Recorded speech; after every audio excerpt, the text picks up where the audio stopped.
İmanın en faziletlisi, nerede olursan ol, Rabbinin seninle birlikte olduğunu bilmendir, yaşamandır, hissetmendir.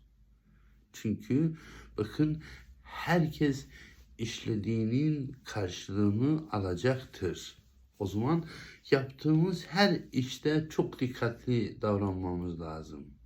Sürekli Rabbimiz bizimle beraber, Rabbimizin kendisiyle birlikte olduğunun bilincinde olmak, bakın, Allah'ın mahiyetinde olmak, derin ve sürekli bir sorumluluk bilinciyle bu şekilde yaşamak, Rabbimize kulluk anlamında insan olduğu için hiç kuşkusuz büyük bir irade, fazilet ve erdem kaynağıdır.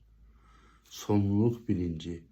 Bu bilinçte yaşarsak sonumuzda hayır olur, dünyamızda hayır olur. Kardeşlerimiz, kalın sağlıcakla.